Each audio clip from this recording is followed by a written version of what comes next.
வணக்கம் ஃப்ரெண்ட்ஸ். இன்றைக்கி நாம் இந்த வீடியோவில் என்ன பார்க்க போகிறோம்னா, ஹோண்டா டியோவில் இன்ஜின் ஆயில், கியர் ஆயில் எப்படி நம்மளே சேஞ்ச் பண்ணலாம் அப்படிங்கிறத தான் பார்க்க போகிறோம். ரொம்ப ஈஸியான ஸ்டெப் தான். வாங்க வீடியோவில் போகலாம். இது சேஞ்ச் பண்ணுறதுக்கு நமக்கு டூல்ஸ் ரொம்ப அதிகமாகலாம் தேவையில்ல. 2 ஸ்பேனர் ஒரு கட்டிங் பிளேட் இருந்தால் போதும். ஃபஸ்ட்டு இன்ஜின் ஆயில் எப்படி மாற்றலான்னு பார்க்கலாம். இன்ஜின் ஆயில் வந்து வண்டியோட ரைட் சைடில் பேக்கில் பாட்டமில் பார்த்தீங்கன்னா அந்த இடத்துல தான் இருக்கும். இன்ஜின் இடத்துல இந்த பிளாக் கலர் கேப் மாதிரி பார்த்தீங்களா, இது வந்து நம்ம இன்ஜின் ஆயில் ஊற்றுறதுக்கு. இதே இதில் பாட்டமில் பார்த்தீங்கன்னா ஒரு போல்ட்டு போட்டிருப்பாங்க. இது வந்து ட்ரைன் பண்ணுறதுக்கு. பழைய ஆயிலை ஃபஸ்ட்டு நம்ம ட்ரைன் பண்ணிவிட்டு தான் நம்ம புது ஆயில் வந்து ஊற்றணும். ஸோ பழைய ஆயிலை ட்ரைன் பண்ணுறதுக்கு நீங்கள் ஒரு பழைய டப்பா மாதிரி எடுத்துக்கலாம். நான் வந்து ஜஸ்ட் ஒரு கவர் வச்சுருக்கிறேன். இதுக்கு வந்து 14 நம்பர் ரிங் ஸ்பேனர் போடுங்க. ஜஸ்ட்டு நீங்கள் அந்த பிளேஸ்மெண்ட்டில் வச்சுட்டு ஆன்டி கிளாக்கில் ஒரு ட்விஸ்ட் பண்ணிங்கன்னா போதும், லூஸ் ஆயிரும். ஃபஸ்ட்டு ஒரு 2-3 திருக்கு வந்து நம்ம ஸ்பேனரில் பண்ணிவிட்டு அதுக்கப்புறம் வந்து நம்ம கையிலே லூஸ் பண்ணிக்கலாம்.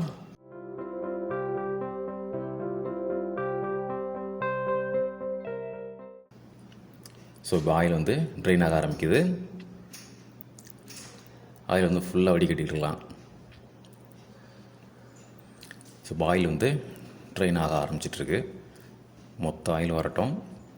இன்ஜின் ஆயில் வந்து காமனாக வந்து நமக்கு ஒரு 3000 கிலோமீட்டருக்கு ஒன்ஸ் மாற்றினா போதும்பாங்க. நான் வந்து மோஸ்ட்லி ஒரு 2300 2500 கிலோமீட்டர்லேயே மாற்றிடுவேன். ஆயில் ட்ரெயின் ஆகிட்டு இருக்கட்டும். நம்ம அந்த கேப்பில் வந்து ஆயில் ஊற்றுறதுக்காக அந்த கேப் வந்து கழட்டிக்கலாம். இதுக்கு நம்ம கட்டிங் வேர்ஸ் தான் கழட்டியிருக்கோம். ஜஸ்ட் ரொட்டேட் பண்ணிங்கன்னா போதும். ஸோ நம்ம ஆயில் கப்பிங் கழட்டியாச்சு.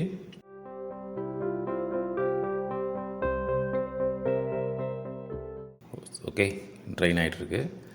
இப்போ ஜஸ்ட்டு வண்டியை வந்து நம்ம ஃப்ரண்ட்டில் நமக்கு நோக்கி கொஞ்சம் சாய்ச்சிக்கிட்டோம் அப்படின்னா கொஞ்சம் இருக்க ஆயில் வந்து நமக்கு ஃபுல்லாக ட்ரைன் ஆகிரும். பார்த்தீங்களா, தெரியும் உங்களுக்கு. ஆயில் ஓப்பன் பண்ணுறது இந்த மாதிரி தான். ஜஸ்ட் அந்த புல்லர் வச்சுட்டு இழுத்திங்கன்னா போதும். இந்த ஸ்கூட்டர் டைப்புக்கு மொத்தம் ஒரு நிப்பிள் மாதிரி கொடுத்துருப்பாங்க ஊற்றுறதுக்காக. இது ஜஸ்ட் அந்த மேலே கேப் மாதிரி இருக்கு இல்லையா, இதை மேலே புல் பண்ணிங்கன்னா அப்படின்னா உள்ளேருந்து அந்த நிப்பிள் மாதிரி வரும். ஸோ நமக்கு ஆயில் ஊற்றுறதுக்கு வந்து கொஞ்சம் ஈஸியாக இருக்கும். தெரியுதா? ஃபஸ்ட்டு ஆயில் கேப்பை ரிமூவ் பண்ணிட்டு நான் வந்து ஃபஸ்ட்டு கொஞ்சமாக ஆயில் ஊற்றி லாஸ்ட்டு ஏதாவது கொஞ்சமாக கசடு ஏதாவது இருந்துச்சுன்னா வரட்டுங்கிறதுக்காக லைட்டாக ஃபஸ்ட்டு ஊற்றுவேன். லைட்டாக ஃபஸ்ட்டு கொஞ்சம் ஊற்றிக்கிடுவேன்.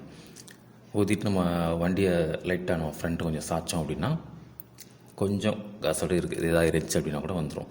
இப்போ வண்டி சாய்க்கிறோம் பாருங்கள். இது வந்து நம்ம சாட்டிஸ்ஃபேக்ஷனுக்காக தான், அவ்வளோதான். ஸோ இது இப்போ ஃபுல்லாக ட்ரைன் பண்ணியாச்சு. இப்போ போல்ட்டை விட்டு நல்லா டைட் பண்ணிவிடுங்க. ஆயில் லீக் ஆகிடக்கூடாது. ரொம்ப மல்லு கட்டிலாம் டைட் பண்ண வேண்டாம். ஜஸ்ட்டு ஓரளவு வச்சுட்டு நீங்கள் ஸ்பேனரில் வச்சிடலாம். ரொம்ப ஓவர் டைட் பண்ணிங்கன்னா அடுத்த வாட்டி கலெக்டருக்கு ரொம்ப கஷ்டமாக இருக்கும். ஜஸ்ட் ஒரு டைட் பண்ணியாச்சு. இப்போ அந்த நிப்பிள் மாதிரி சொன்னேன் இல்லையா, அது கரெக்டாக அந்த மவுத்து நேராக வச்சுட்டு நம்ம இது டப்பா வச்சுட்டு நீங்கள் லைட்டாக ஒரு வாட்டி அப்பப்போ ப்ரெஸ் பண்ணால் போதும். ஏன்னா கண்டினியூஸாக பண்ண முடியாது. இதில் லைட்டாக கொஞ்சம் கேப் விட்டு நீங்கள் வந்து ப்ரெஸ் பண்ணிங்கன்னா போகும். ஆயில் வந்து ஃப்ளோ உள்ளே போயிட்டே இருக்கும். நீங்கள் பாருங்கள், உங்களுக்கே தெரியும்.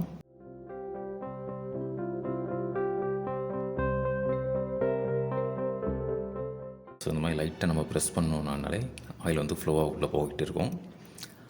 நான் ஏற்கனவே சொன்ன மாதிரி நீங்கள் வந்து இன்ஜின் ஆயில் வந்து 3000 கிலோமீட்டருக்கு ஒன்ஸ் மாற்றலாங்கிறது ரெக்கமெண்டேஷன் சொல்லுவாங்க. நான் வந்து மோஸ்ட்லி 2300, அதிகபட்சம் 2300 தான். 2500 கூட போக விட மாட்டேன். ஏன்னா நம்ம வந்து ஃபுல்லாக இன்ஜின் கேஸ்லாம் கலட்டிலாம் க்ளீன் பண்ணல. அப்போ ஆயில் ட்ரைன் பண்ணிட்டு அப்படியே ஊற்றுறோம். அதனால் கொஞ்சம் ஏர்லியராக மாற்றலாங்கிறதுக்காக நான் மாற்றிடுவேன். ஸோ இப்போ ஆயில் ஃபுல்லாக ஊற்றியாச்சு. இப்போ கேப்பை வச்சு டைட் பண்ணி க்ளோஸ் பண்ண வேண்டியதான். ஸோ இப்போ நம்ம வந்து இன்ஜின் ஆயில் வந்து ஈஸியாக மாற்றியாச்சு.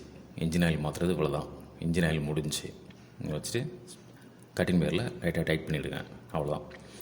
இப்போ நம்ம கியர் ஆயில் எப்படி சேஞ்ச் பண்ணலான்னு பார்க்குறோம். கியர் ஆயில் வந்து பார்த்திங்கன்னா வண்டியோட லெஃப்ட் சைடு பாட்டமில் பேக் சைடு இந்த பார்த்திங்களா, இதே மாதிரி 2 போல்ட் இருக்கும். டாப்பில் இருக்கிறது வந்து ஆயில் ஊற்றுறதுக்கு, பாட்டமில் இருந்தால் காட்டுறேன் இல்லையா, இது வந்து ஆயில் ட்ரைன் பண்ணுறதுக்காக. ஸோ நம்ம ஆஸ் யூஷுவல் அங்கே பண்ண மாதிரியே ஃபஸ்ட்டு பாட்டம் நட்டை வந்து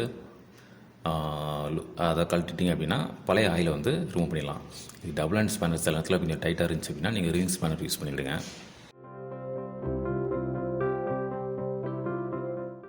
ஸோ இது லூஸ் பண்ணி ஆஸ் யூஷுவல் இதில் வந்து ஆயில் அதிகமாக இருக்காது. இதில் பார்த்திங்கனாலே ஒரு 100 ml 110 ml அந்த மாதிரி தான் இருக்கும் ஆயில். கியர் ஆயில் பொறுத்த வரைக்கும் 10,000 கிலோமீட்டர் ஒன்ஸ் மாற்றினா போதும்னு சொல்லுவாங்க. நான் வந்து 9,000க்குள்ளே 8,500 9,000க்குள்ளே மாற்றிடுவேன். ஆனால் ரெக்கமெண்டேஷன் வந்து நீங்கள் 10,000 கிலோமீட்டர் ஒன்ஸ் மாற்றினா கூட போதும். ஆயில் பார்த்திங்கன்னா இப்போ நல்லா தான் இருக்குது. லூப்ரிகண்ட்லாம் இன்னும் இருக்குது, பார்த்தாலே தெரியும். அது வந்து நல்லா பிளாக்காக இருந்துச்சு, இதில் லூப்ரிகண்டோட தான் இருக்குது இன்றைக்கி. இது பார்த்திங்கன்னா நான் அந்த வீடியோ மேக் பண்ணுறதுக்காக ஜஸ்ட் ஒரு 8,300 கிலோமீட்டர் தான் ஓடி இருந்துச்சு. இதனால பரவாயில்ல, ரெண்டையும் சேர்த்தே மாற்றிடுவோம் அப்படிங்கிறதுக்காக நான் வந்து இதை மாற்றிருக்கேன். This video sponsored by BuyMode shopping app. BuyMode e-shopping application is one of the online shopping app now available on Play Store and App Store. BuyMode e-shopping. Click below link and install the application.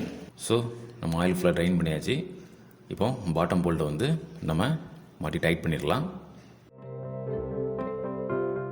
இதில் நம்ம oil ஊற்றுறதுக்கு வந்து வண்டி opposite direction கொஞ்சம் சாச்சாப்பில் வச்சிட்டிங்கன்னா ஊற்றுறதுக்கு ஈஸியாக இருக்கும்.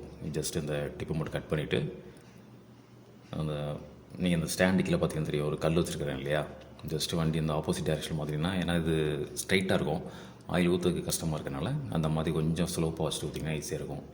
ஸோ இப்போ நம்ம கியர் ஆயில் ஊற்றியாச்சு, இதை டைட் பண்ணிட வேண்டியதான். ஓகே ஃப்ரெண்ட்ஸ், தேங்க்ஸ் ஃபார் வாட்சிங்.